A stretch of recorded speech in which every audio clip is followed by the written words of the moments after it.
Friends, कैसे हैं आप सब। आज हम डिस्कस करने वाले हैं स्ट्रक्चर एक्टिविटी रिलेशनशिप। तो हमारे पास एक एसिटाइलकोलिन का बिल्कुल बेसिक स्ट्रक्चर है यहाँ पे, और इसमें हमें इसको 3 पार्ट्स में डिवाइड किया है। ठीक है। अब स्ट्रक्चर एक्टिविटी रिलेशनशिप का मीनिंग क्या होता है? स्ट्रक्चर एक्टिविटी यानी जब स्ट्रक्चर चेंज होगा तो उसकी एक्टिविटी भी चेंज होगी। ठीक है। जब एक्टिविटी चेंज होगी तो और जो स्ट्रक्चर होगा उनके बीच का जो रिलेशनशिप होता है उसके बारे में हम डिस्कस करेंगे। तो उसको शॉर्ट फॉर्म में क्या होती है? SAR, सार, यानी स्ट्रक्चर एक्टिविटी रिलेशनशिप। तो जो हमारा एसिटाइलकोलिन का एक मेन स्ट्रक्चर है, बेसिक स्ट्रक्चर आप बोलो, तो यहाँ पे क्या है, इसको 3 पार्ट में डिवाइड किया है। फर्स्ट जो हमारा है क्वाटरनरी अमोनियम ग्रुप, दूसरा है एथिलीन ग्रुप, तीसरा जो हमारा है साइक्लोक्सी ग्रुप। तो जो क्वाटरनरी अमोनियम ग्रुप है उसका मेन फंक्शन क्या है? Maintain activity. और जो एथिलीन ग्रुप है उसका फंक्शन क्या होता है? सेलेक्टिविटी। और आखिरी जो हमारे पास मॉडिफाई स्टेबिलिटी। तो अब हम इन तीनों को एक एक करके देखेंगे कि अगर मैं क्वाटरनरी पे कोई भी सब्स्टिट्यूट करती हूँ कोई भी, ठीक है, फंक्शनल ग्रुप, तो उससे क्या होगा? उसकी एक्टिविटी बढ़ेगी या डिक्रीज होगी। ठीक है।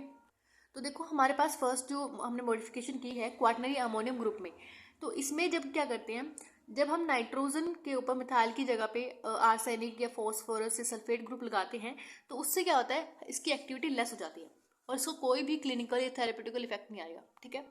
तो देखो यहाँ पे हमने क्या किया, ये नाइट्रोजन है, नाइट्रोजन के बाद 3 मिथाइल लगे हुए हैं, हमने इससे रिप्लेस कर दिया कोई भी अल्काइल ग्रुप के साथ। ठीक है। तो अल्काइल ग्रुप की वजह से क्या हुआ? इसकी एक्टिविटी इनएक्टिव हो गई। ठीक है।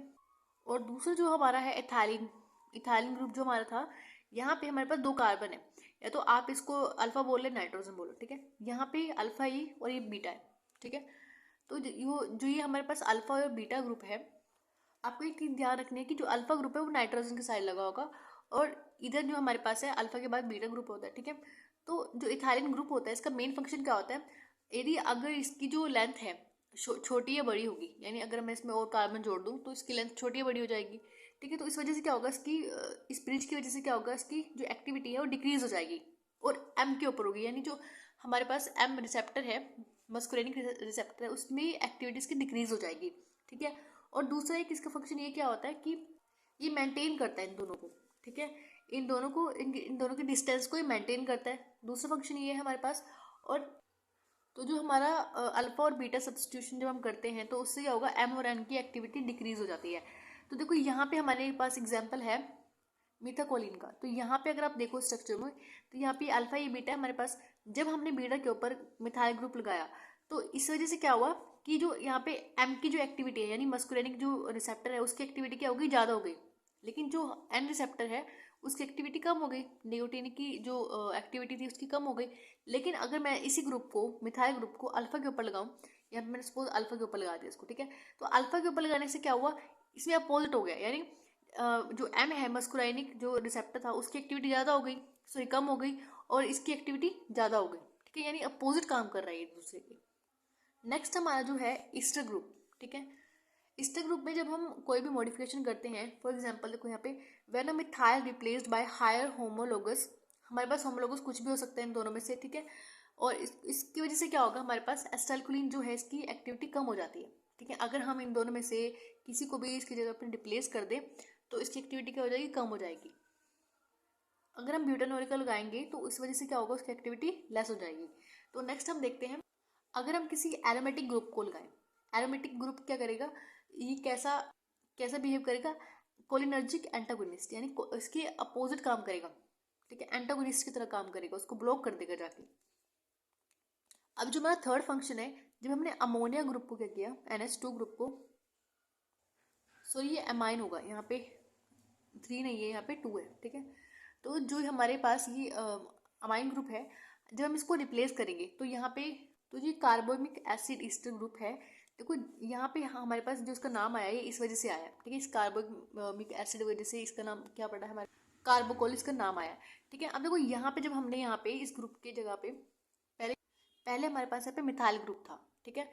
जब हमने मिथाइल ग्रुप को हटा करके NH2 ग्रुप लगाया तो उस वजह से क्या हुआ? यहाँ पे इसकी एक्टिविटी इंक्रीज हो गई। देखो यहाँ पे 3 चीज़ होंगी, इसकी एक्टिविटी भी इंक्रीज होगी, रेजिस्ट भी करेगा ये, और जो हमारी एन रिसेप्टर होता है उसकी एक्टिविटी को इन्हेंस कर देगा। ठीक है।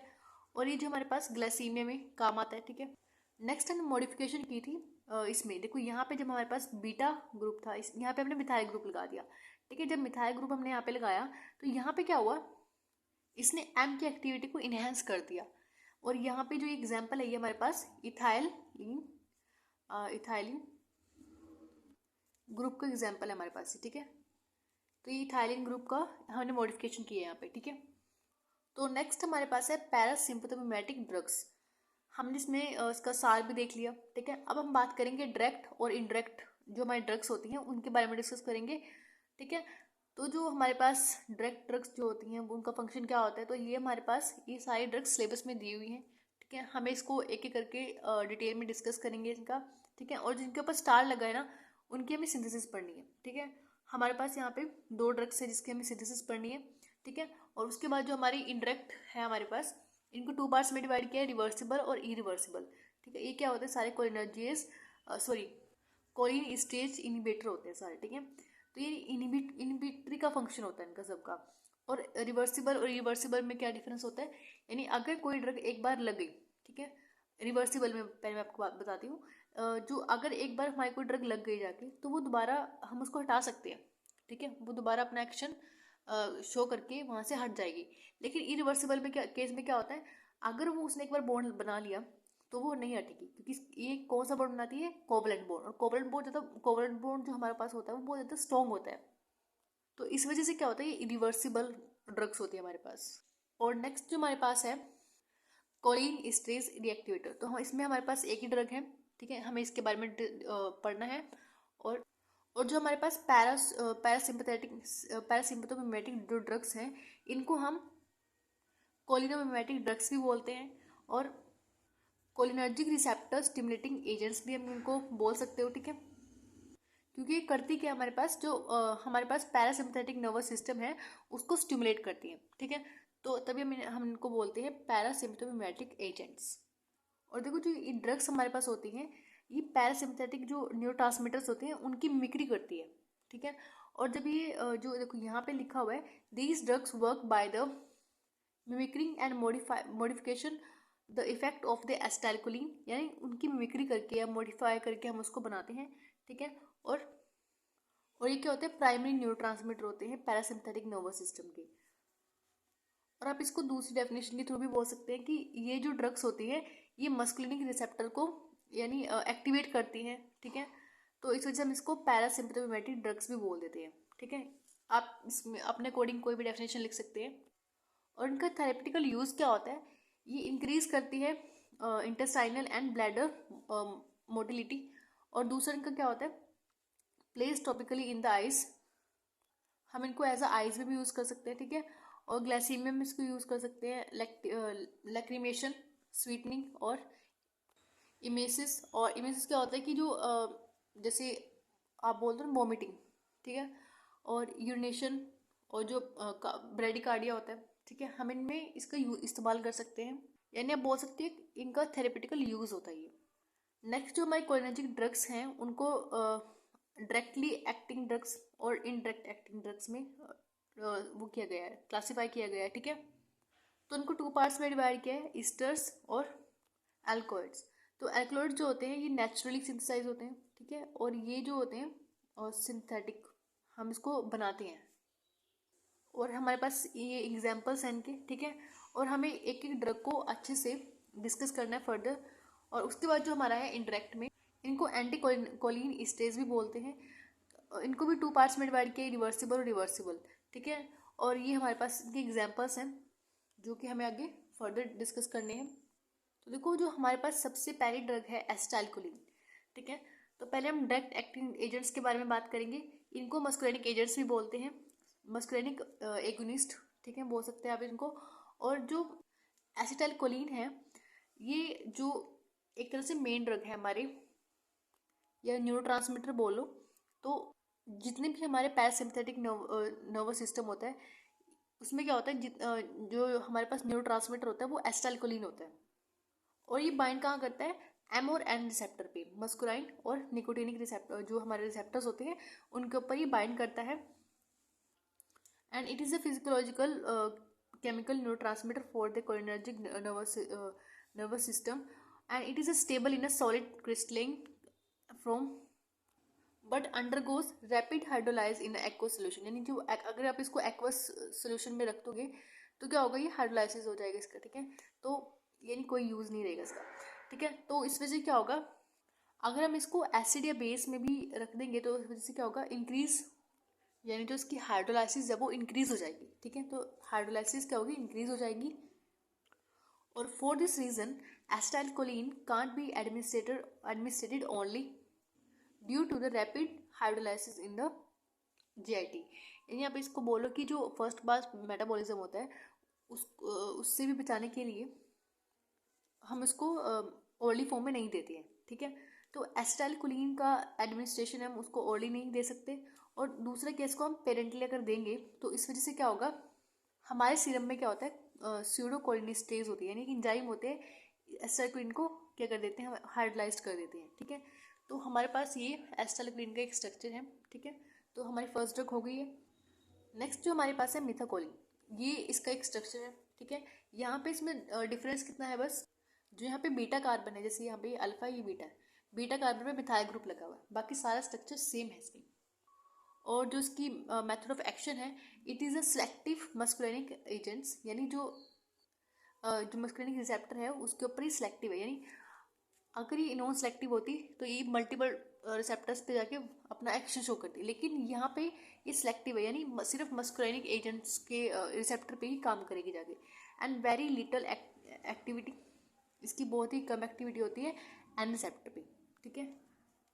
और जो इसका पॉजिटिव एनेंटियोमर होता है वो 244 more potent then the negative isomer, यानी इसकी जो पोटेंसी होती है वो 240 गुना ज़्यादा होती है, ठीक है। और किससे, नेगेटिव वाले से, यानी जो इसका पॉजिटिव वाला है वो बहुत ज़्यादा एक्शन शो करता है, यानी पोटेंट एक तरीके से आप बोले, यहाँ पे पोटेंट वर्ड यूज़ किया गया है। और इसकी प्रॉपर्टीज़ क्या होती है, कलरलेस होता है, white crystalline and white crystal powder form में होता है, ऑर्डरलेस होता है और स्लाइटली ऑर्डर, ठीक है, as a very deliquescent and freely soluble in water, alcohol and chloroform. और हम इसको स्टोर करके रखना पड़ता है रेफ्रिजरेटर में, ताकि ये ग्रोथ, इसमें जो मोल्ड्स होते हैं उसकी ग्रोथ ना हो, ठीक है। तो एक तरह से इसका प्रिजर्वेटिव या बोल लो आप इसको, स्टोरेज जो उसकी फॉर्म है, अगर हम इसको स्टोर करना है तो उसको 2-3 वीक्स के लिए इसको हम कहाँ पे स्टोर करेंगे, रेफ्रिजरेटर में, ताकि इसमें जो मोल्ड्स की ग्रोथ ना हो उसको, उससे बचाने के लिए हम इसको रेफ्रिजरेटर में स्टोर करते हैं। और इसकी यूजेस क्या हमारे पास, डायग्नोस अस्थमा, यानी डायग्नोस अस्थमा के लिए इसमें यूज़ कर सकते हैं। और जो उसका बेलाडोनिन पॉइजनिंग होती है, बेलाडोनिन आपने उसकी पॉइजनिंग हो जाती है, उससे भी हम इसको डायग्नोस कर सकते हैं। नेक्स्ट जो हमारी ड्रग है कार्बोकोल, तो इसमें जो ग्रुप है ये वाला हमारे पास, इसमें डिफरेंस क्या है, यहाँ पे हमारे पास मिथाइल ग्रुप को हटा के NH2 ग्रुप लगा दिया, तो ये बन गया हमारे पास कार्बोकोल, ठीक है। ये इसका आईपीएक नेम है। और इसका मेथड ऑफ एक्शन क्या है हमारे पास, ये इनडायरेक्टली क्या करता है, स्टिमुलेट करता है एसिटाइलकोलिन को, तो ठीक है। तो ये दूसरा पॉइंट हो गया हमारा। फर्स्ट पॉइंट में क्या बताया कि जो इसकी एफिनिटी ये शो करता है किसकी तरफ, एन और एम रिसेप्टर पे, ठीक है, तभी ये अपना फंक्शन शो कर सकता है। और उसके यूजेस क्या हमारे पास, ग्लूकोमा, रिड्यूस द इंटरओकुलर टेंशन, यानी जो हमारी आइज होती हैं उनमें कोई भी अगर प्रॉब्लम हो जाए तो उसमें हम इसको ट्रीट कर सकते हैं। और ये हमारे पास इसकी सिंथेसिस भी है, क्योंकि इसके ऊपर स्टार लगा हुआ था तो हमें इसकी सिंथेसिस भी देखनी पड़ेगी। तो हमारे पास ये इथाइलिन क्लोरो हाइड्रीन जो है हमें इसके साथ रिएक्ट करेंगे, तो जब ये इसके साथ रिएक्ट करेगा तो यहाँ पे क्या होगा हमारे पास, जो हमारे पास यहाँ पे ये OH है, ये OH जाके Cl के साथ रिएक्ट करेगा और यहाँ पे HCl रिलीज हो जाएगा, ठीक है।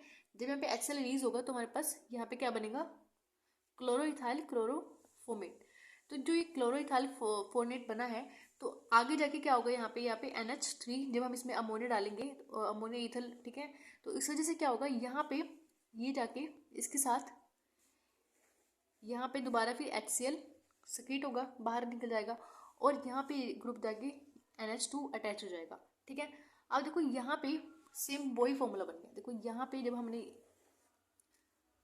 क्वाटरनरी अमोनियम ग्रुप को ऐड किया तो हमारे पास क्या बन गया, कार्बोकोल। तो ये बिल्कुल सिंपल सा इसकी सिंथेसिस थी।